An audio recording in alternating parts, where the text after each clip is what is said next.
কুমিল্লার ১৪ গ্রামে এক মুক্তিযোদ্ধার গলায় জুতার মালা পরিয়ে তাকে লাঞ্ছিত করা হয়েছে। সামাজিক যোগাযোগ মাধ্যম ফেসবুকে ভাইরাল হওয়া একটি ভিডিওতে দেখা যায় কয়েকজন যুবক ওই মুক্তিযোদ্ধার গলায় জুতার মালা দিয়ে গ্রামবাসীর কাছে ক্ষমা চেয়ে এলাকা ছাড়ার হুমকি দিচ্ছে। ভুক্তভোগী ওই ব্যক্তির নাম আব্দুল হাই ওরফে কানু। তিনি কৃষক লীগ কেন্দ্রীয় কমিটির সদস্য ও একই সংগঠনের কুমিল্লা দক্ষিণ জেলার সাবেক সহসভাপতি। অভিযোগ রয়েছে মুক্তিযোদ্ধার নাম ভাঙিয়ে নানা অপকর্মে জড়িত আব্দুল হাই ওরফে কানু। আমার ২০১৬ সাল এইটা না, এটা করছি কয়েক বছর। ২০১৬ সালে আমার বাড়িতে তার ছেলে দাঁড়াইয়া ছিল, ছাত্রলীগের ছেলে, এরা প্রায় ৫০-৬০ জন ৭০ জন মতো আসছিল। আসে এরা বাড়ি ঘর দরজা ভাঙি, পানি চাটানো কিছুই নেই, খাট পালং sofa set, dressing table, dining table কিছুই নেই, আলমারি ডেক্সিগুলো পর্যন্ত ভাঙে ফেলছে। পাঙ্কা টাকা বেকা করে বলে প্রায় ৭-৮ লক্ষ টাকার পানি চাট ভাঙে ফেলছে। আমরা বিএমপি করি, এরা আওয়ামী লীগ, এই কারণ এটাই। তার সাথে আমাদের কোনো শত্রুতানের কিছু ছিল না।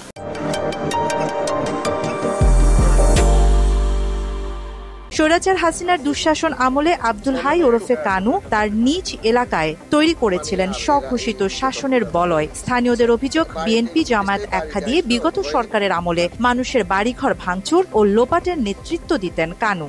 আব্দুল হাই কানু আমাদের চাচা হয় রিস্তায়, আমাদের গ্রামেরই সন্তান। এই এলাকাতে, এই অত্র এলাকাতে অন্তত ১০০-র ভিতরে ৯৯% লোককে উনি পরিবারকে উনি নির্যাতন করতেন। ওনার বিরুদ্ধে প্রায় ৭-৮টা মামলা আছে আমার জানা মতো। আবার মার্ডার মামলাও আছে, উনি হুকুমের আসামি। একটা মার্ডার মামলা ওনার দলের লোকেরাও ওনার থেকে ছাড় পায় নাই। এখানে অন্তত ৫-৬টা ছেলেকে উনি ওনার ইয়েতে এক হিসাবে মানে ওনার ইয়েতে চলতো, কিন্তু ওনার ইয়েতে আবার এই ছেলেগুলো মারা গেছে। আর এখানে তো ওনার হুকুমের আসামি উনি, ওনার ছেলেও মার্ডার কেসের আসামি, ওনার ছেলে গুলি করছে ওই ছেলেটাকে, সেটা মারা গেছে রানা বলি। শুধু বাড়ি ভাঙচুর বা নির্যাতনের মধ্যে সীমাবদ্ধ নয়, তার বিরুদ্ধে রয়েছে হত্যা সহ নানা অভিযোগের মামলা। ভোটের সময় আওয়ামী লীগ সরকার আসে পর্যন্ত আমার ঘর দুয়ার খাড়ে ভাঙি চুরে, আমি তোর ঘরে আপনার বল দিলে ঘর দুয়ারও থাকতে পারি না, যাওয়ার তো সারি করছে ঘরের ভিতরে জন্য ঢুকি, আমার বল দিলেই আমি কত লজ্জাতে কথা সামনে করছি। উনি এলাকাতে আজ 5 বছরের মধ্যে বহুত অত্যাচার করছে এবং ৩-৪ জন লোক মার্ডার করা হচ্ছে দ্বারা। আর অনেক অত্যাচার করছে, লোকজনের বাড়িঘর ভাঙাচোরা করছে। রাত্রে ওনার লোক ঢুকাইয়া দিয়া বাড়িঘর ভাঙাচোরা করছে। বহুত লোকের বহুত অত্যাচার করছে, বহুত জনকে মানে রাস্তাঘাটে বহুত অপমানিত করছে।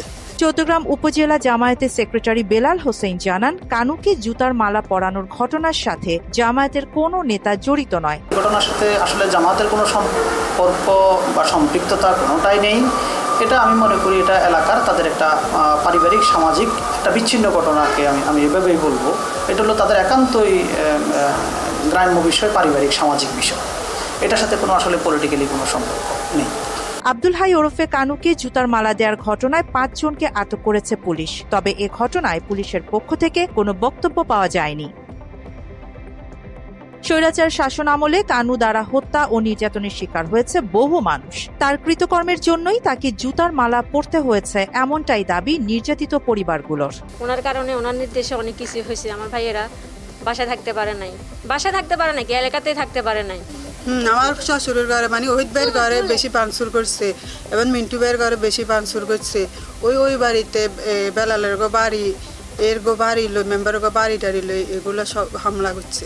আমার বাইরে ধরে লেগেছে যে দৈত্য আছে ফেরাইতে একটা এঘরে একটা আলমারি ছিল, ওই আলমারিটা গ্লাস টালাস সব ভাঙি ফেলেছে। ওই ঘরে দরজা লাথি মারি ওই ঘরে ঢুকছে, ওই ঘরে ঢুকে আমার বাইরে লই গেছে। এটা কানু কাকার লোকে ইয়ে করছে। আমাদের বিরোধ বলতে আমরা কোনো পার্টির লগা যাই না, আমরা কোনো দলের লগা ইয়ে করি না। তারপরে কদে আমরা ইয়ে করছি জামাত করি, এই করি সেই করি। আরিবা জাহান, বাংলা এডিশন।